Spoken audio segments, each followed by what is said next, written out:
Hello friends, আসসালামু আলাইকুম। তো আপনারা দেখতেই পাচ্ছেন একটি ফাইটার, তার মানে হচ্ছে কামান। এটা দিয়ে আপনার দেখা যায় আকাশপথে যে বিমান আসে যুদ্ধ করতে, সেটাকে ধ্বংস করা হয় মূলত। তো আসলে আপনারা দেখতেই পাচ্ছেন যে এখানে কিন্তু ওরকম একটি পরিবেশ তৈরি করা রয়েছে। আসলে সামনে আকাশের মতো স্কিন দিয়ে তার পিছনে কিন্তু মূলত এই কামান বা ফাইটারটি রাখা হয়েছে। তো এটি মূলত আপনার হচ্ছে বিমানকে ধ্বংস করার জন্য, এবং নেভিদের যে জাহাজগুলো আসে, সেগুলো যুদ্ধ জাহাজকে ধ্বংস করার জন্য মূলত এই ফাইটারটি। এটা অনেক সুন্দর আসলে।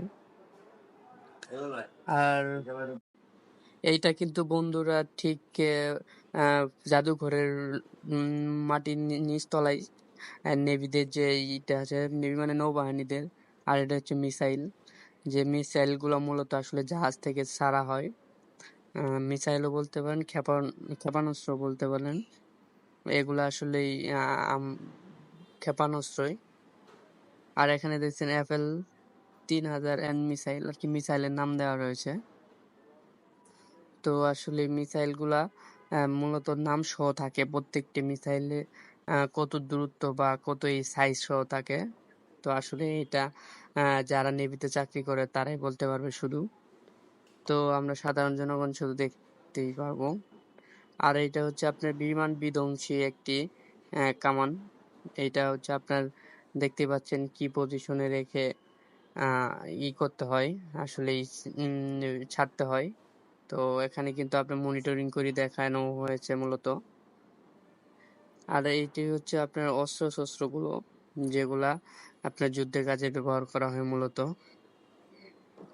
এই যে দেখতে পাচ্ছেন স্ক্রিনে দেওয়া রয়েছে, স্ক্রিনে কিন্তু আপনার পুরোটাই দেওয়া রয়েছে মূলত। আর হচ্ছে যুদ্ধ বিমান।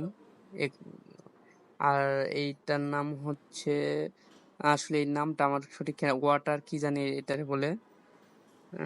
যাই হোক, তো আপনারা কেউ যদি জানেন তাহলে অবশ্যই একটু আমাকে জানাবেন। এইটার নামটা আসলে আমার সঠিক খেয়াল নেই। তো এগুলো আসলে খুব সুন্দর দেখতে। আর সবগুলো কিন্তু আপনি মনিটরিং করে দেখানো হয়েছে বা বোঝানো হয়েছে। আসলে এই যে দেখতেই পাচ্ছেন যে মনিটরিং করে দেখানো হয়েছে যে আসলে এই যন্ত্রটা কিভাবে আসলে কাজ করবে। এই যে দেখেন।